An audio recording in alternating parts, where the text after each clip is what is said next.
mengajari tauhid dan menjauhi kesyirikan, menjauhi taghut dan menghidupkan sunnah dan mematikan kebidahan.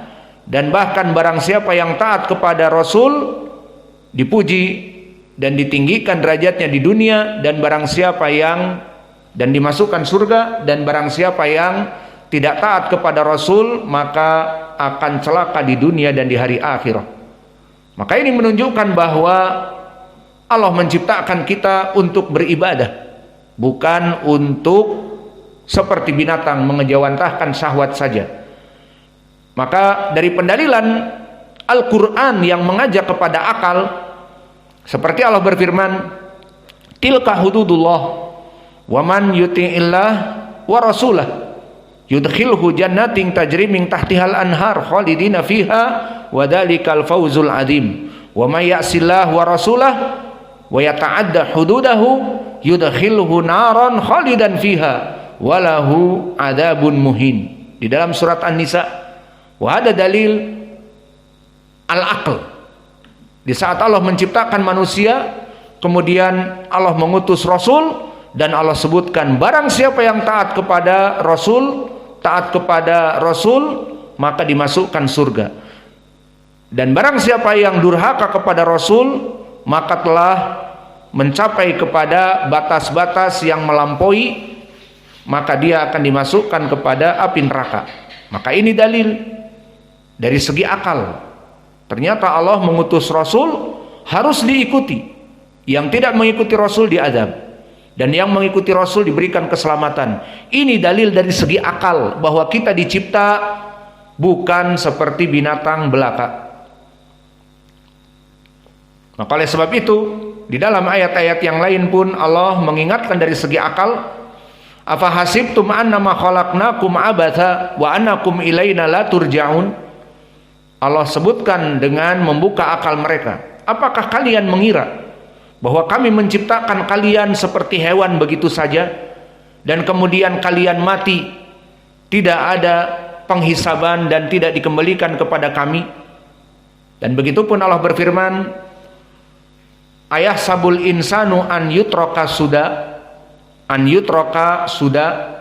Maka apakah kalian mengira bahwa manusia itu akan ditinggalkan begitu saja tanpa dihisab?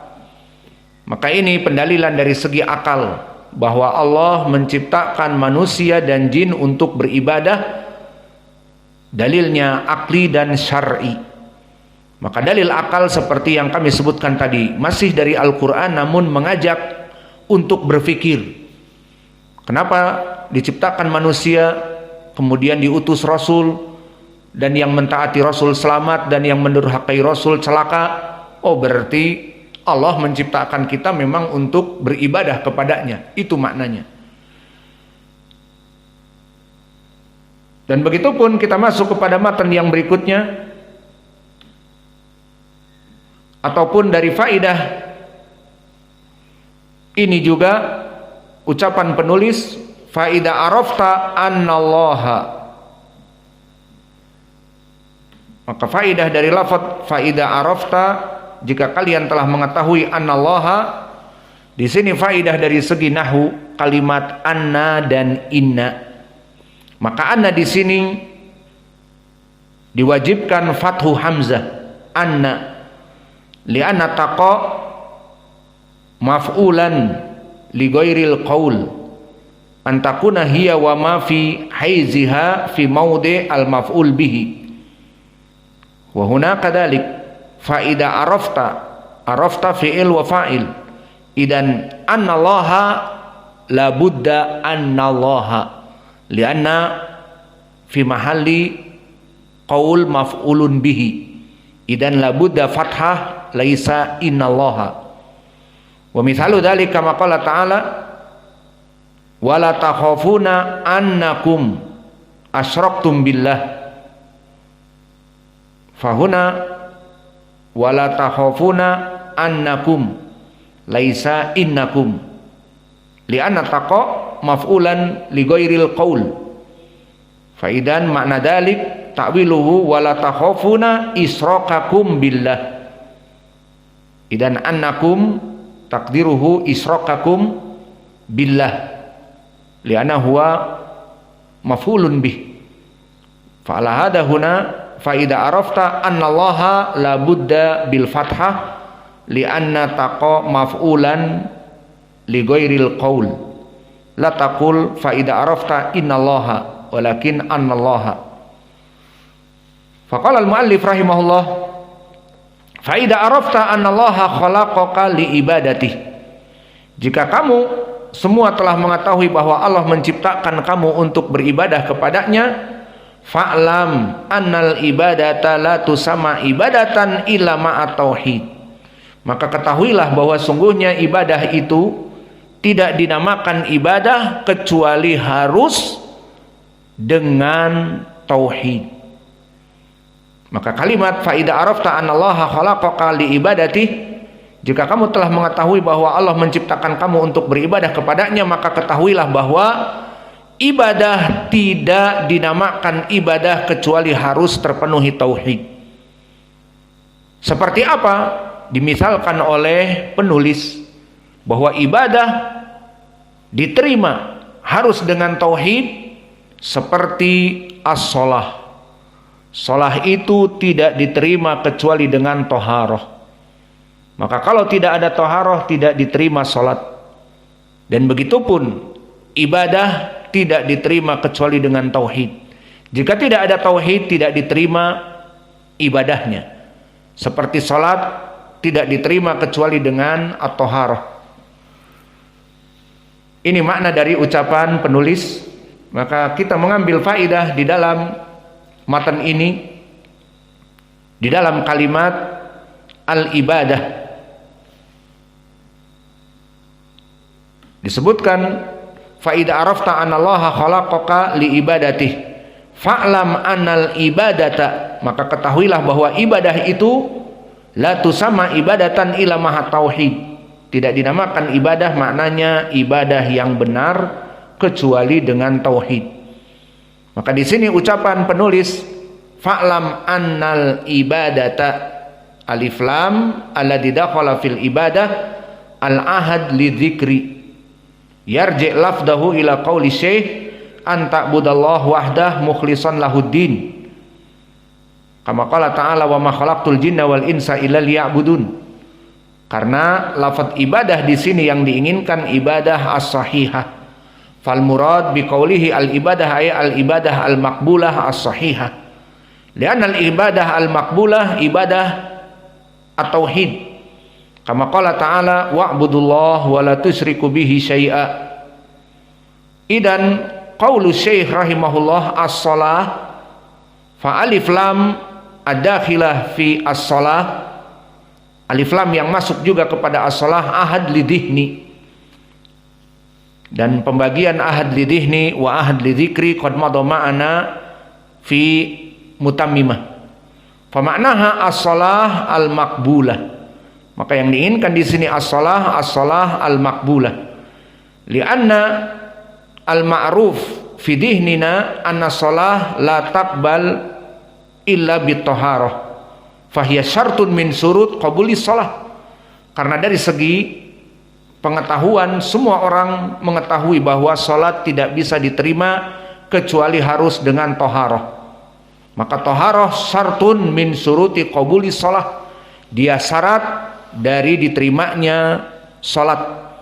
Dan ini sesuai dengan hadis yang muttafaqun alaih dari Abi Hurairah. Qala Nabi sallallahu alaihi wa ala alihi wasallam la yaqbalullahu salata ahadikum idza ahdatsa hatta yatawaddaa. Hada huwa syarat. La yaqbalullah salata ahadikum, Allah tidak akan menerima salat kalian idza ahdatsa hatta yatawaddaa, jika kalian dalam keadaan berhadas, maknanya batal dari wudunya, kecuali harus wudu toharoh kembali. Wa dalilun akhar wa hada hadis muttafaqun alaih an Abi Hurairah wa hunaka haditsun akhar tafarrada bihi Muslim dari Abdullah bin Umar. Berkata Rasulullah sallallahu alaihi wa ala alihi wasallam, la tuqbalu salatun bi ghairi tuhur wala sadaqatun min ghulul. Tidak diterima salat bi ghairi tuhur, tanpa toharoh. seperti sedekah tidak diterima dari gulul, dari hasil uang yang haram. Maka kaidah ini kaidah dari ilmi nahwi seperti alif lam, at-ta'rif, al-ahdi, kama dzakarahu Ibnu Hisham di dalam kitabnya Sudurid Dahab, alif lam at-ta'rifiyah al-ahdiyah imma an yusyara biha ilal ma'hud dihni au dzikri, bahwa alif lam yang qasim ila qismain, alif lam al-ahad li dzikri wa dihni wa misal adzikri wa misal adihni al-an.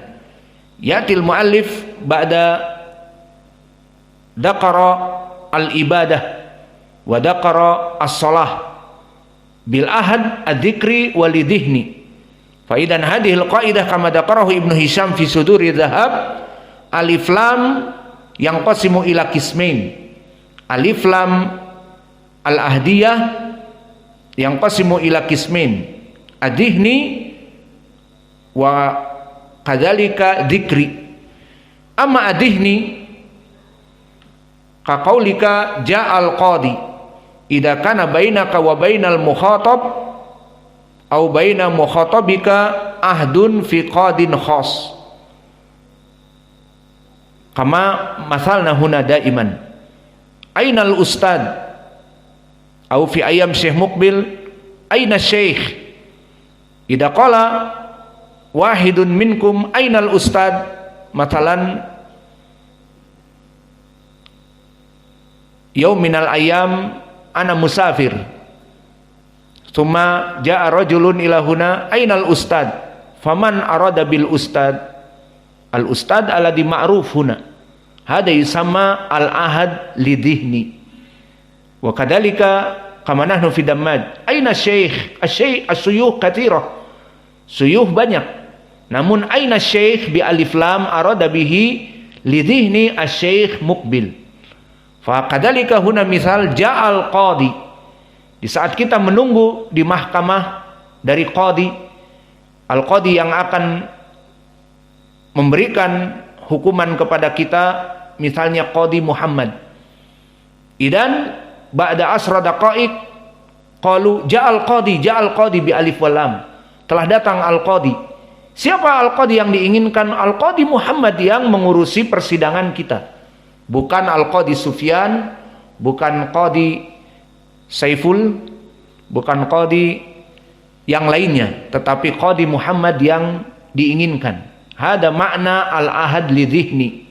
Seperti ainal ustad yang diinginkan ustad tertentu, aina syekh yang diinginkan Syekh Muqbil, bukan syekh yang lain. Maka ini contoh dari al-ahad li dhihni, dan ini telah kita berikan di pelajaran yang lalu. Wathani, adapun ahad li dzikri disebutkan sebelumnya. Kama qala ta'ala, misal Allahu nurus samawati wal ard mathalu nurihi kamishkah fiha misbahun al misbahu fi zujajatin azujajatu. Maka syahidnya di sini al misbah bi alif lam disebut sebelumnya dengan nakirah misbahun al misbahu. Idan al misbah bi alif lam ahad li dzikri. Wa kadzalika fi zujajatin azujajatu. Azujajatu kadzalik ahad li dzikri, kembali kepada zujajatin sebelumnya. Faidan alif lam fil misbah wa alif lam fi zujajah ahad li dzikri. Kama qala Ibnu Hisham, alif lam fil misbah wa fi zujajah lil ahad fi misbahin wa zujajatin al mutaqaddim dikruhuma. Maka selesai dari ucapan penulis tentang permasalahan, dari ucapan pensarah tentang permasalahan menjelaskan bagaimana penulis di sini menyebutkan fa'lam annal ibadah, maknanya ibadah yang diterima itu harus dipenuhi dengan syarat tauhid. Maka kalimat al-ibadah di sini menginginkan ahad lidhihni kepada permasalahan ibadah yang telah lampau, yang beristidlal dengan wa ma khalaqtul jinna wal insa illa liya'budun, ibadah yang tauhid. Ini alif lam al ibadah, menginginkan al ibadah, alif lam ahad lidihni. Dan juga afwan, alif lam di sini ahad lidzikri, karena telah dibahas sebelumnya tentang permasalahan al ibadah yang diterima. Adapun as-shalah, maka alif lam yang masuk kepada shalah alif lam lidihni, karena yang diinginkan as-shalah yang makbulah harus dengan toharoh, dan itu ma'ruf dari segi akal. Shalah yang makbulah harus apa? Terpenuhi toharoh sesuai hadis la yaqbalullah salati ahadikum idza ahdatsa hatta yatawaddaa, dan hadis Ibnu Umar innallaha la yaqbalu shalah min tuhurin, kecuali dengan toharoh. La yaqbalullahi shalah bi ghairi tuhurin, Allah tidak menerima salat tanpa toharoh. Maka inilah dari faidah yang disebutkan di dalam matan. Dan adapun faidah yang lainnya insyaallah di pelajaran yang akan datang. Wa naktafi ila huna wa jazakumullahu khaira wa barakallahu fikum. Al muadzin yuadzin.